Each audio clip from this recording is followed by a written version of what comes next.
Hello, Hey Boomer community. My name is Wendy Green, and I am your host for Hey Boomer. And Hey Boomer is a show for people who have retired, who are thinking about retiring, and they are asking themselves, what's next? It is a eternal question because we are always going through life changes. But in this, we are talking about in our 55 and over age group. So this month, our focus is on reinvention. And we hope that at the end of every show, you leave inspired to recognize that your life can be the way you want it to be and be an inspired life in this next stage. Support for Hey Boomer comes from Rhodes Scholar, the not-for-profit leader in educational travel for boomers and beyond, offering expert-led travel and to all 50 states and more than 100 countries. You can check out the Rhodes Scholar National Park trips as well as all of their other trips by going to Road, R-O-A-D, scholar.org/heyboomer. And another sponsor that we have is called Real Eats, E-A-T-S, Real Eats. And Real Eats provides organic food that is packaged for meals. It's meal-sized food. And I have been so impressed. It's, like I said, it's organic, mostly locally sourced from areas around where they are in upstate New York. All the packaging is recyclable and compostable. And the meals, they're so simple. They come in little plastic bags that you can boil and they're ready to go. So if you are tired of cooking or you have some nights during the week when there's just no time to cook, Real Eats is a great alternative. I am going to post the link for Real Eats in the show notes, and I will also post them on the Hey Boomer Facebook page. And as I said, the show is for people over 50 who are looking to reinvent for what's next. And I wanted to tell you that the group coaching experience that I put together called What's Next is going to be starting another cohort on August the 2nd. This is an experience where we go through 6 weeks of programs and exercises and conversation and live coaching. Very insightful experience for the people that have been part of the program.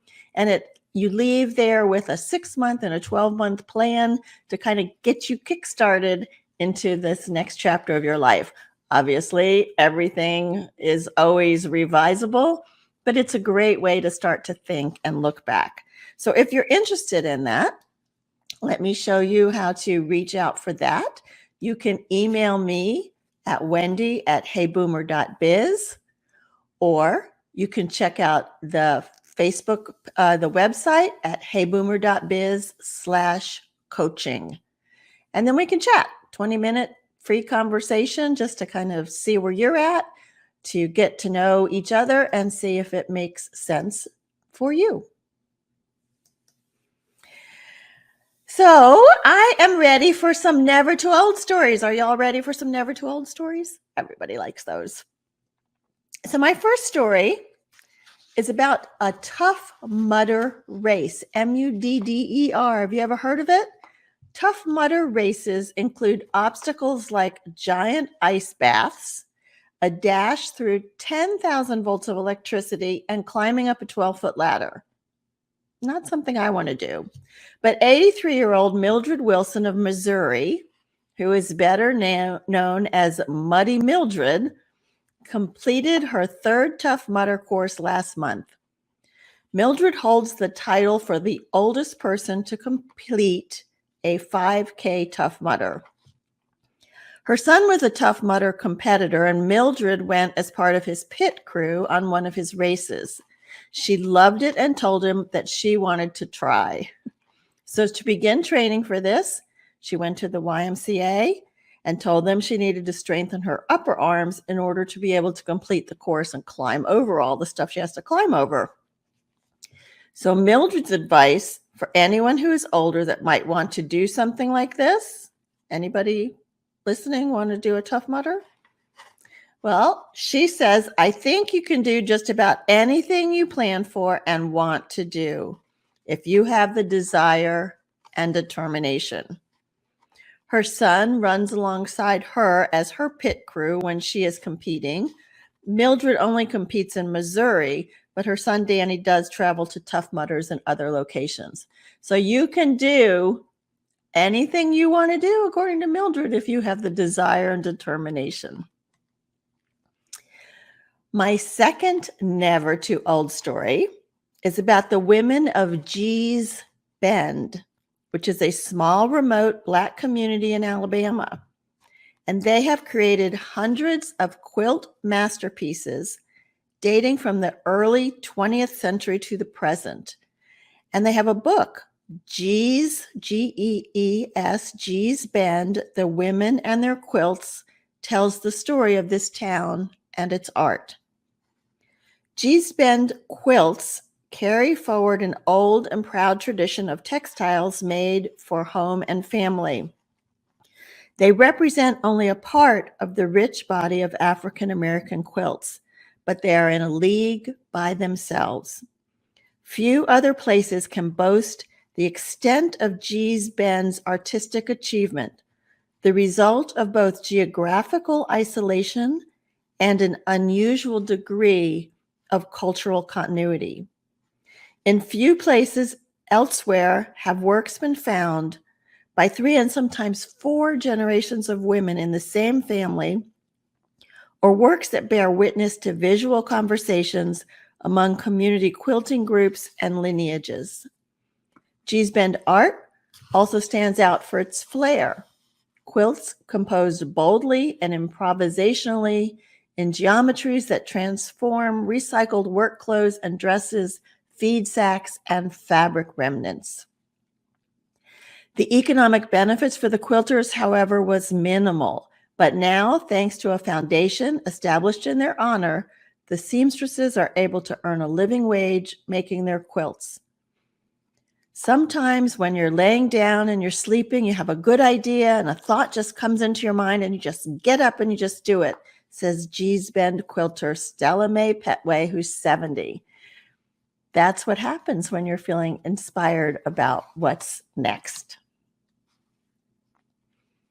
So I'm going to bring Dani on. Hi. Hi, Dani. Hello. Thanks for joining us today. Thank you for having me. Yeah, let me say a few words about you and your book. Okay. So garden porn. That's how a librarian described Dani Baker's new book, The Home Scale Forest Garden, How to Plan, Plant, and Tend a Resilient Edible Landscape.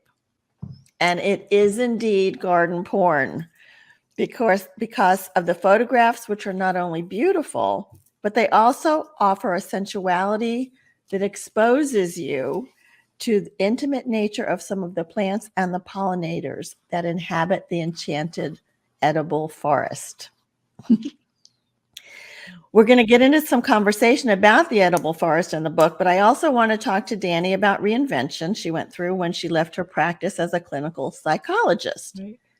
So Dani worked in diverse settings, including consulting to Head Start programs in the South Bronx, managing a day treatment program for developmentally disabled adults, doing some college teaching and outpatient therapy, and in the final years of her career, she served as a forensic psychologist in the New York State prison system.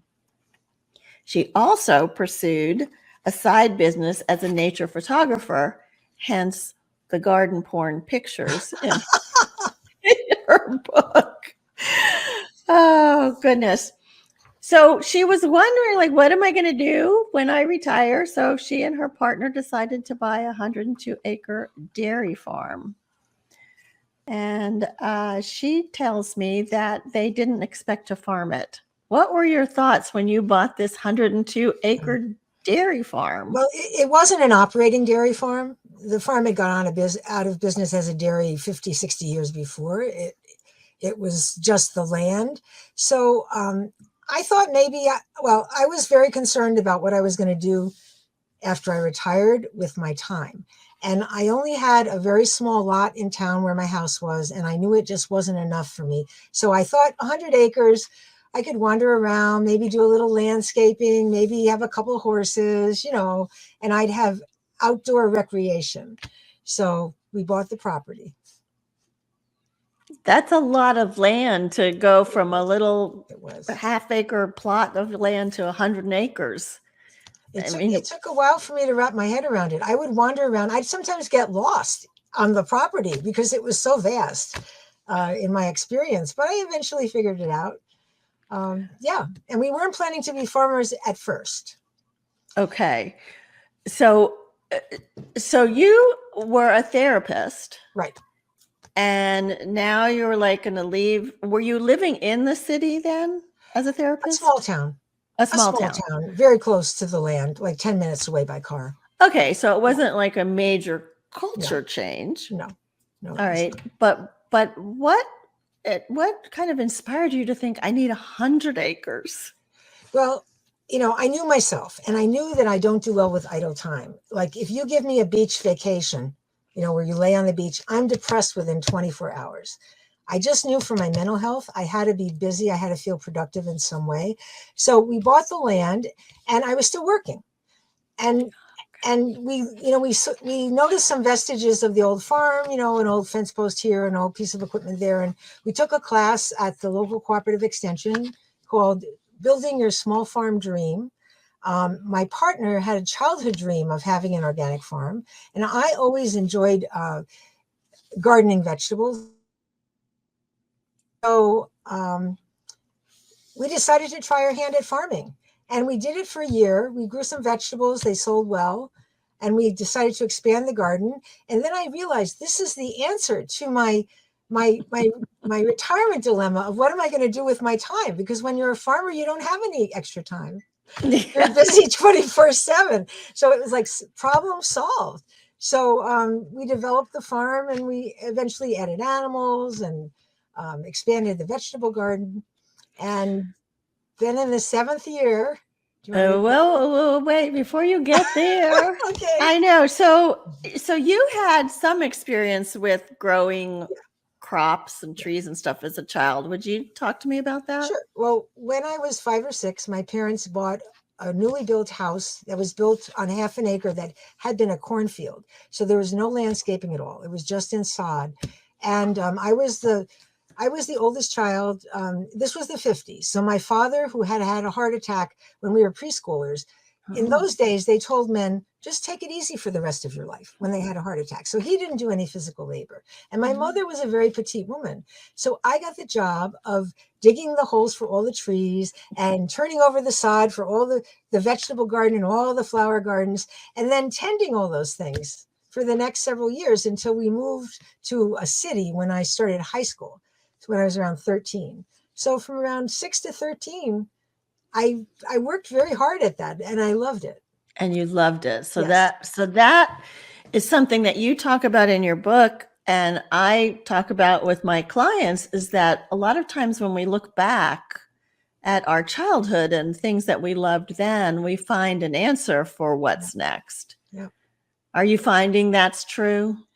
Well, even in college, I was quite unhappy in college, and I don't remember this, but my sister and my college roommate both independently remember me fantasizing about wanting to be a farmer, even in college. But I was the first generation to go to college in my family. So that wasn't something I could really seriously talk about. Right. My parents expected me to be a professional, not a manual laborer, right? Right. So I just kind of stuffed it until I had the opportunity. When I was in my late 50s, actually, is when we started the farm. Okay, so you did the farming there, and you got certified as an organic farm, right? Mm-hmm. Yep. And you were doing all annual vegetables at the time, and some animals. Yep. My partner takes care of the animals. Okay, and so were you selling all of the stuff you grew on the farm? Oh yeah. Well, my partner's idea was we'll grow stuff and we'll eat what we want and then we'll sell the rest. I said, no, no, no. We'll sell everything we can. And then if there's anything left, we'll eat it. So that's how because I'm more of a business head. So that's the way we started. Now I'm a lot more liberal. I eat some myself before I sell it. But 17 years later, it's about time, right? Yeah, that's right. You're supposed to sustain yourself as well. So tell me what happened in the 7th year, Dani. Well, I always like to expand my knowledge of various things regarding agriculture. So there was a course offered, a 2-hour class offered at the local cooperative extension on the subject of permaculture. Now, I'd never even heard the word before, but I decided to go see what it was about. And before the class was over, I mean, the ideas were they made so much sense. It was like a revelation to me, modeling a garden after a forest edge and incorporating all of the things that nature incorporates so it takes care of itself. It just made so much sense to me that before the class was over, I decided I was going to plant an edible forest. And I came home and I told my partner I need a fence because you got to keep the deer out. We have a lot of deer pressure here on Wellesley Island. So he built me a fence and I started planting my garden and the rest is history, I guess. That was 10 years ago. Yeah. Oh, it's 10 years. 10 years. Yeah. This is the 10th year of the garden.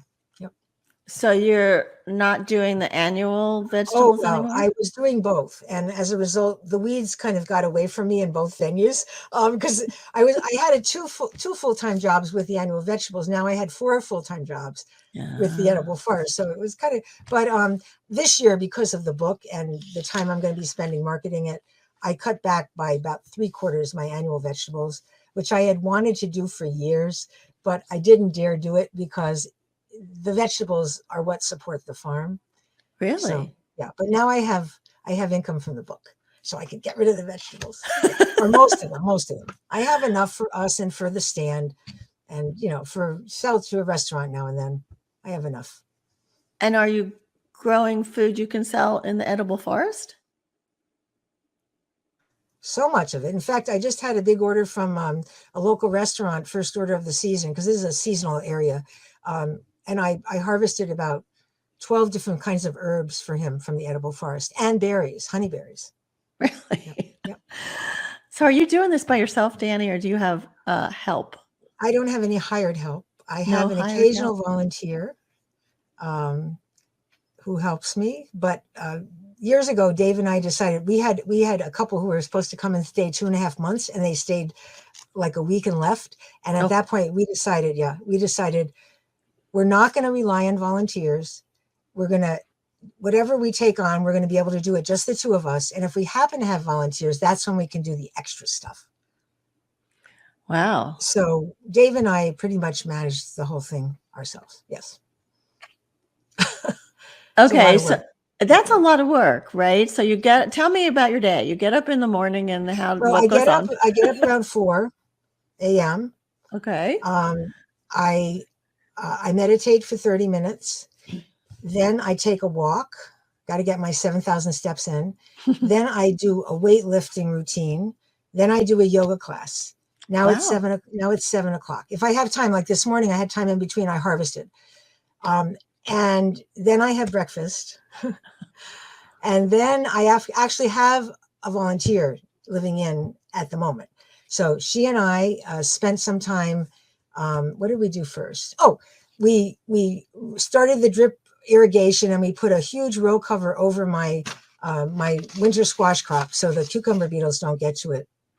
And then we worked on a rack card promoting the edible forest. She's the marketing person, so we worked on that. Then we went out to the garden and we sheet mulched one of my beds in the edible forest. And then I came in and had lunch, and here I am. So every morning you go through that meditation and yoga, and I do. So that's nice. I'm 73, and I have arthritis in my hips and my shoulders, and unless I work my muscles regularly and keep them strong, I would be disabled physically. So I'm very motivated to keep my body fit. Yeah. And then the work that you do in the garden, does the yoga and all help that? Mm-hmm. Yeah. Okay. Yeah. Okay. I You mean, asked me, I told you that's my routine. well, Yep. no, I mean, I Yep. think that's awesome because you are doing self-care. Right. And Right. I suspect that you think of the edible forest as self-care as well. Well, it's an inspiration for me. I mean, I love being there. I get lost there sometimes. I'll go out with a goal in mind and I'll wander around and like I'll come back to the house and 2 hours is gone. Like where did the time go? I just really it's a magical place, honestly. And I'm not just saying that. Many people who visited my garden have spontaneously called it magical. So Mm. it's not just me. It's just well, think about, if you walk down a wooded path, you're just feeling this ambience, it's transporting, right?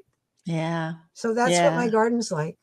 Yeah. But it wasn't when you started. No, it was not. But Tell me about that. well, I had to study the land. I studied it for a good year because when you plant a garden like this, you have to understand all of the different microclimates on your land so you can choose plants that you can match your plants with their most beneficial environments. So yeah, and I was reading a lot of books because I only had a 2 hour class in permaculture. So I bought a bunch of books. I read them not only about the concepts of permaculture, but about all of the different plants I could grow. Because 95% of the plants I ended up planting, I'd never seen or heard of before. But Oh, if I read about them in a book or a catalog and I thought I could grow it in my very cold climate, I'm zone 4 up here, which means our winters can go average between -20 and -30. That's the average low temperature in the winter here. Anyway, if I thought I could grow it, I decided to buy it and try it. okay. So, So you don't go outside and do farming in that kind of winter weather, do you? well, there are things to do in the winter for There are. sure. I mean, we cross country ski every day if there's snow, for one thing. But we have animals year round, so they have to be cared for, every day. Yeah. And then in the garden, um, I do have to check on things in the winter. Huh. Well, first of all, the falls have become so temperate here that I can work garden because it's above freezing. And then when it gets cold, if it snows, I have to go check to make sure my trunk guards are not covered by snow so the mice don't get to the trunks of my trees. And I have to make sure the deer haven't come in.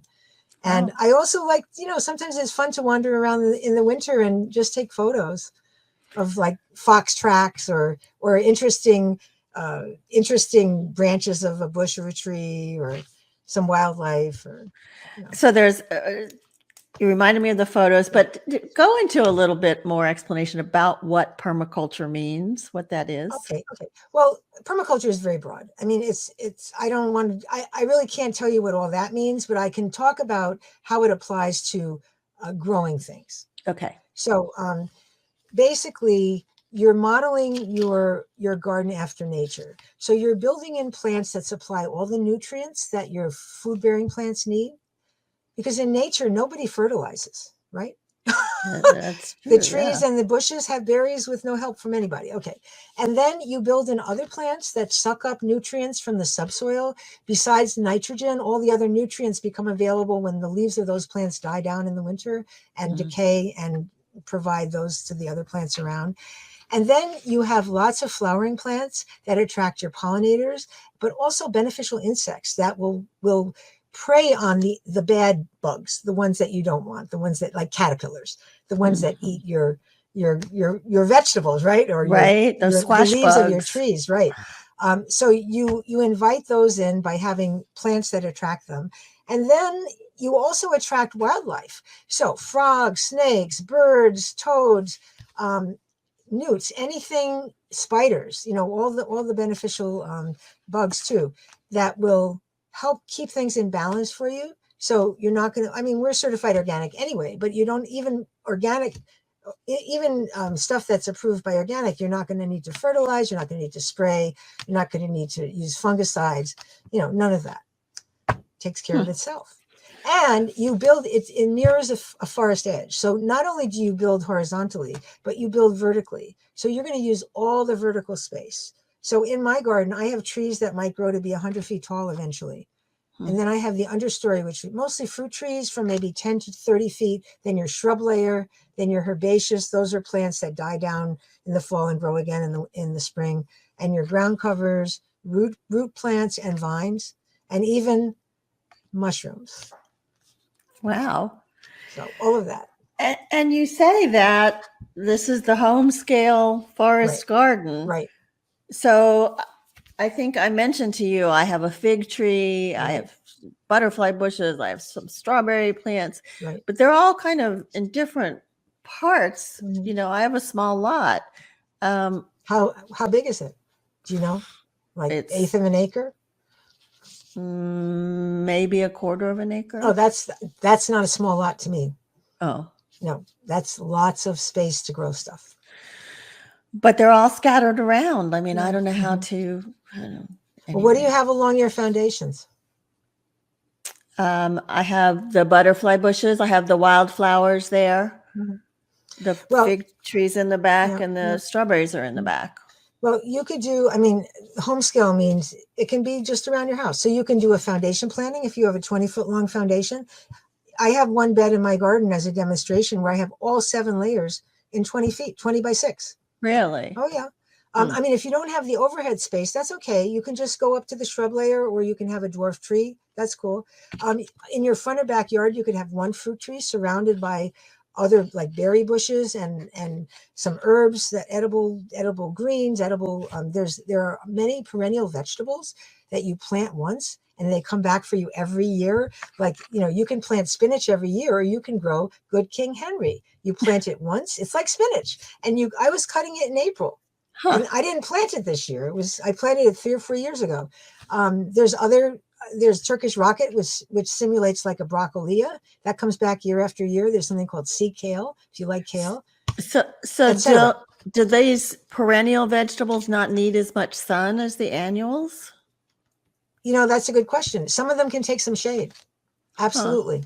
Absolutely. Yep. They can take all the ones I just mentioned can all take some shade. In fact, they're in a semi-shaded spot and they're doing fabulous. Okay. And you plant stuff really close together. So, you know, it's all massed together, you know, and initially you use a lot of mulch. I like wood chips to keep the weeds out. But when the plants kind of touching each other and there's not any light coming down to the ground for weeds. So I shouldn't do like everybody does in the suburbs, and when the leaves fall, rake them up and bag them up. No, that's the best mulch and fertilizer. No. Leave them there. Leave them there. Or rake them if you want them off your lawn, rake them and throw them on your garden. Yeah. Yeah. So I should figure out what I can plant underneath my fig tree. Oh, you can totally do. How big is your fig tree? It's gotten big. Wow. Okay. I know. It's such a beautiful tree.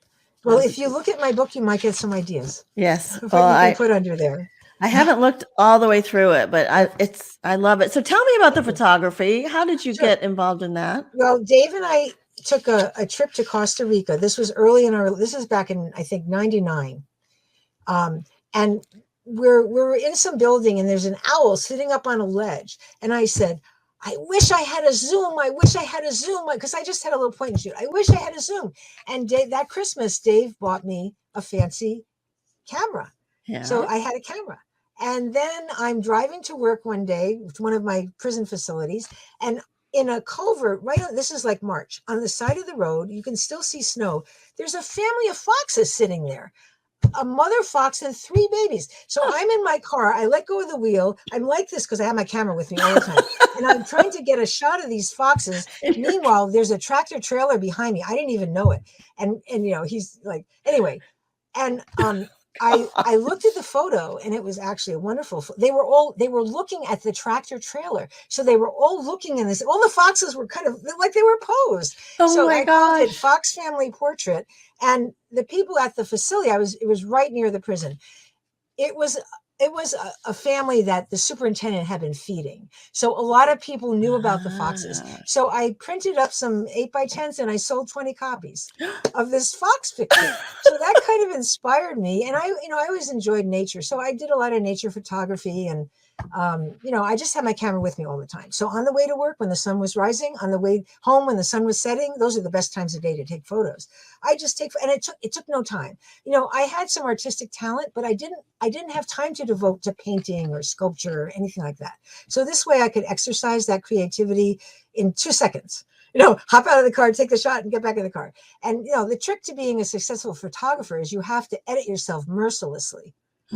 So let's say I took 100 shots, maybe one of them would be good enough to show somebody. Wow. So as a result, I had one person shows all over the North Country. I mean, I framed my work and I had all these shows and, But after 7 years, it was apparent that I wasn't going to make any money at it. Plus, we started the farm and I didn't have time anymore to do that. Well, but you've taken some amazing pictures on the farm. Well, thank you. Yes. Well, yeah. So do you sell any of those? I haven't tried to. I'm selling the book. Come on. It's full of those pictures.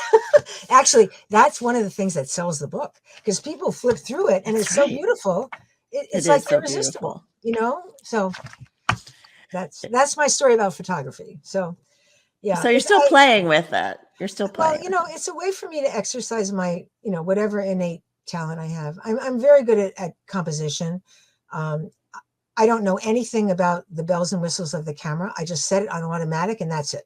Okay. So you didn't take a class I did, but in one ear and out the other. Yeah. I'm not interested in technology at all. And I just don't process it. So, I just point and shoot. Much more interested in what you can grow and how you can grow it. Yeah. And how I can compose the photo. And how you can compose the right light and the right, Yeah. The whole trick with photography is simplify, simplify, simplify. And do you edit? Well, no, you probably wouldn't edit your photos because you don't like the technology. I don't. Nope. It's how they are is how they are. As is. Yep. I might crop slightly. That's it. But no Photoshop. No. That's awesome. So I mentioned to you also that when I was in college back in the 70s, I was living on some land that we rented, and I tried my hand at organic farming, not very successfully. So I'm just curious about how long does it take, or did it take you guys to kind of learn the techniques that you needed to be certified as organic farmers? Oh, well, the certification is a paper process. Yeah. Basically, so that, getting certified is just, doing all the documentation and this and that and submitting it and, having them come inspect and make sure that you're not violating any of the rules. But your question really relates to how do you become a successful farmer? Right. Organic farmer. Right. Well, any kind of farmer, actually. You have to observe and you have to adjust and learn from stuff. And I mean, my learning curve was super steep at first. It's still pretty steep with the edible forest. Now with the annual vegetables, I'm pretty good, but if I forget something I learned, then I have a problem again. So like this year, I planted some squashes and I didn't cover them, and which I knew I should, but there was reasons. It was in I didn't cover them with row cover. It was in a location which was kind of hard to cover, and they got molested by cucumber beetles. And I knew that could happen, but I didn't do what I already knew, and there you are. So well, and then so much of it depends on so many variables. I mean, sometimes I'll plant tomatoes. Yeah. I'll have this incredible crop. Right. Other times, I can barely get a tomato to bloom. Well, it's that's why diversification is very helpful. And in the edible forest, I have over 300 different kinds of plants. So if the weather in a given season isn't conducive to, let's say, my fruit trees, I have all these berries, or vice versa, or I have all the herbs, and of course they ripen at different times of year and they flower at different times. So if there's a hard frost in the middle of May, that might zap my peaches, but it's not going to affect my elderberries because they flower till June or late June. So, it's the diversity, and also in annual vegetables, diversity helps. But hey, I've had the same issue last summer. In the middle of summer, we had a cold snap that lasted 12 or 14 days, and my tomatoes did not set fruit right between July and August. And then a disease called early blight since the plants weren't growing either, kind of came up from the ground and took over and killed the plants. So I didn't have any more tomatoes after midsummer. So see, even an experienced gardener. But, I'm very relaxed about this stuff because it's just like I can't control it, so I just have to accept it. What am I going to do? Boy, there's a life lesson, huh? It took me 73 years to learn it. It applies to life as well as to gardening. Of course. You can't control it. You have to accept it. That's right. Ooh. And the quicker you do it, the better off you are. Yeah. So I'm curious. That just brings me to the whole psychology. Mm-hmm. That was your field. That was your specialty. So, what lessons have you learned that you can apply to life, or have you learned in life that you apply to the garden? Well, somebody asked me this recently, and I came up with this answer that I thought was kind of clever. So, they asked me, well, similar to your question. So, when you're dealing with plants, you have to have a lot of empathy for the plants, so you can understand how they're feeling and why they're feeling that way. And if they're not feeling happy, you have to figure out what's making them unhappy and what you can do to help them. And there's no difference between that and being a shrink, is there? Except, do you sit down and talk to your plants? I talk while I'm working with the plants. Okay. I'm not sure I'm talking to them. I'm kind of talking to myself, but I do verbalize a lot when I'm in the garden, I must admit. And they say plants like that, right? Well, yeah, they like the contact, they like the human contact, I think. Yeah, they don't, if you neglect a garden, it's going to go to pot. Right. You have to be there and pay attention. Yeah. So, Dani, you said you're 72? 73. 73. I'll be 73 and a half. I was just singing a very, very happy birthday to me because I have a date to do a presentation about the book on July 22nd, which is my half birthday. I just made that date today. So anyway, yeah, I'm 73. Okay, so any thoughts about a second retirement and what that might look like? I can't. No, I mean, I'm slowing down. I can tell my body isn't what it used to be 10 years ago. I don't have the stamina. I work 2 hours. I need a break now. I don't work from dawn till dusk. I quit at 5 usually, so I mean, I'm cutting down on my physical labor, but I'm doing other things, I'm putting PowerPoints together so I can talk about my book and doing readings and, planning, my marketing strategy. So that's a whole new transitional adventure, the marketing of the book, right? And then I'm already planning my second edition of the book. Yes.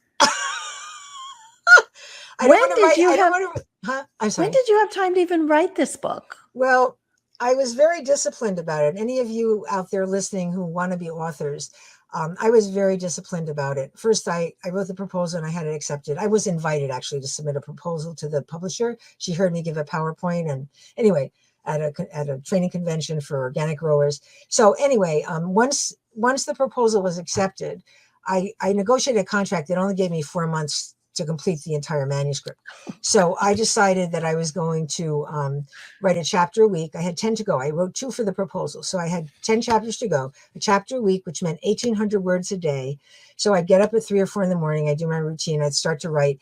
And I'd write until I did my 1,800 words. And if I finished the chapter before a week was up, I took a day off. And if I didn't, I didn't. And so it took me 2.5 months, and I wrote the entire book. And then I still had a month and a half before the due date to put the whole manuscript together, to get it in the right format, to put my work, get my appendices, my glossary and my resource lists and my bibliography and, all that stuff together. And so that was it. But I'd been thinking about it for years, and I'd been giving PowerPoint. So I'd been verbalizing this stuff. So it wasn't like totally out of the blue. Plus I had all my pictures to write from. And a picture is worth 1,000 words. So if I had 2 pictures there, that was my 1,800 words for the chapter. No, just kidding. But, it was, and also the requirement for the proposal was to do what they called an expanded table of contents, which was essentially an outline of the entire book, a Mm. detailed outline. So I wrote a 7.5-page single-spaced expanded table of contents. So every chapter had about half a page. So I had Wow. an extended outline to work from. So, all of that helped, and it was done. Yeah. Well, it So, sounds like you are very intentionally now recognizing some of the areas you have to slow down. So making another pivot to, yeah. I'm going to be an author now. I'm going to be an educator. I'm going to be a marketer. So I love that. So Dani, Hey Boomer is about that. It's about reinvention. It's about Right. staying engaged. So if you could leave 2 or 3 takeaways with the audience today, what would you say? Well, follow your passion, but it's really important to stay fit, to stay healthy. So take care of your body, take care of your social, your psychology, make sure you spend time with friends and all that stuff, keep yourself healthy spiritually and psychologically and physically, and then follow your passion. How's that? That's good. And I mean, sometimes people don't know what their passion is, so they have to Well, then you can experiment. try different things and see what moves you. My mother did that. She, in her retirement, she tried this, that, and the other thing, and she finally ended up with stained glass. She loved working on stained glass, and she had heart failure. She could hardly brush her teeth, but she could stand up for 2 hours and work on stained glass because she was so passionate about it. So that does make a difference, right? Once you find what you love, you get into that flow. Time kind of, like you said, you walk in the garden and 2 hours go by. Right, and you ignore any physical problems. Yeah. Yeah. You do. You don't feel that until you stop, and then you're like, oh, exactly. Yeah. So the website for Dani Baker is enchantededibleforest.com. That's right. You can see some pictures from the book there. You can reach out and contact Dani if you have any questions or comments that you want to share. So it's enchantededibleforest.com. Thanks, Dani. This has been very insightful. And I love the way we kind of bridge the whole reinvention into reinvention again, and the psychology of the plants. And the photography was awesome. Thank you. Okay. Well, thank you so much. Yeah. So next week is going to be my last show until August. I'm taking July off, and I have a very special guest for next week. His name is Jim Dant. And Jim was born Jewish, christened Roman Catholic, baptized Baptist, and received his doctorate from a Presbyterian seminary. As interesting of all of that is, what we're going to talk about is reinvention after divorce. And reinvention after divorce as a Baptist minister. There's even more. So Jim is an amazing guy. I'm sure that he's going to have insight upon insight. So that's going to be a great show. I encourage everybody to tune in for that. Please support our sponsors, roadscholar.org/heyboomer, and look for the link for Real Eats. Connect with me about the What's Next coaching. Send me an email at wendy@heyboomer.biz. And if people that would have found this show interesting but they couldn't watch, they can always watch the recording again on Facebook or YouTube or LinkedIn. And they can also listen to the podcast. It's going to be on all of the different podcast channels. So if you listen on a podcast, please leave a rating and a review. So thank you, everybody, for tuning in today. It's always a pleasure to see who's out here in the audience. And I want to remind you all to live with passion, live with relevance, and live with courage. And remember that we are never too old to set another goal or dream a new dream. My name is Wendy Green, and this has been